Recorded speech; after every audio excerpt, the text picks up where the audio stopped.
આપણે પાર્ટ 1 વિડિયોમાં જોયું કે સમીકરણ સુસંગત છે કે નહીં. એમાં આપણે જે એક્ઝામ્પલ જોયું હતું એમાં એ એક્ઝામ્પલમાં સમીકરણ સુસંગત હતા.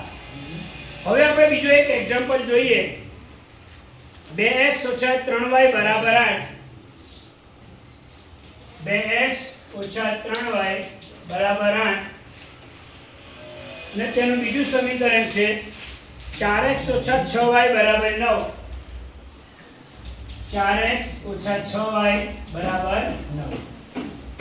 હવે આ બંને દાખલા બે સમીકરણ તમને આપ્યા છે, સુસંગત છે કે નહીં આવું તમને બોર્ડની પરીક્ષામાં પૂછ્યું તો તમે શું કરશો? બોર્ડની પરીક્ષામાં એવું પૂછ્યું કે આ સમીકરણ સુસંગત છે કે નહીં ચેક કરો, તો સૌથી પહેલા એને કયા સ્વરૂપમાં ફેરવીશું? સમીકરણને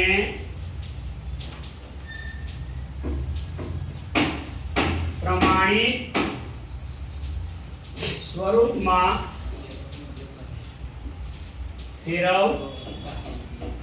ચાલો બધાને એક બાજુ લઈ આવો એટલે 2x - 3y - 8 બરાબર 0. તો એ જ રીતે આનું શું થશે? 4x - 6y - 9 બરાબર 0. તો આના ઉપરથી તમારે મને a1 b1 c1 a2 b2 અને c2 લખાવાના છે. a1 ની જગ્યા પર કોણ છે? જય. 2 શાબાશ, પૂછે જવાબ આપે. b1 ની જગ્યા પર કેટલા છે? શાબાશ. c1 okay. હવે બીજા સમીકરણ માટે મિત્ર a2 b2 c2 ખબર પડી બધાને? આટલે સુધી આવડી ગયું. હવે આપણે સમીકરણને સુસંગત છે કે નહીં ચેક કરવા a1 upon a2 શોધીશું. ચાલો સપના a1 કેટલા? 2 છેદમાં a2 4. હવે અહીંયા છેદ ઉડાડો. 2 દુ 4. ઉપર કઈ નહીં એટલે 1 અને નીચે 2. તો ગુણોત્તરનો જવાબ કેટલો આવ્યો? 1/2. હવે નિકુંજ જવાબ આપશે b1 upon b2. b1 કેટલા છે? b1 કેટલા છે? 3 છે. જુઓ છે 2. b1 કેટલા છે ચેક કરો. -3 અને b2 -6. ચલો ઓછા ઓછા ઉડી ગયા. 3 2 6. જો આનો ગુણોત્તરનો જવાબ પણ 1/3 આવ્યો. બે સરખા આવ્યા. જો બે સરખા આવે તો ત્રીજો શોધવો જ પડે.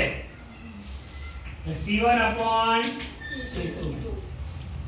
c1 ને બધાને કીધું સમૂહમાં બોલો કે કસા c1 કેટલા?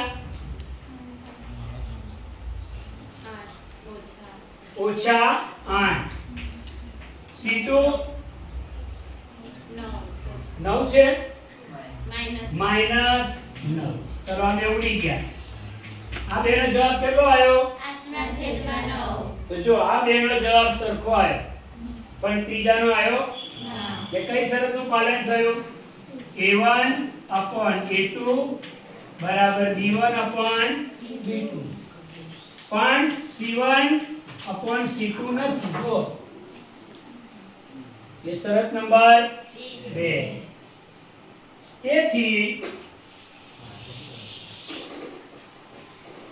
તેથી સમીકરણ યુગ્મને કેટલા ઉકેલ હશે કોણ કહેશે? તેજલ? એક પણ નહીં. શાબાશ. એક પણ ઉકેલ મળશે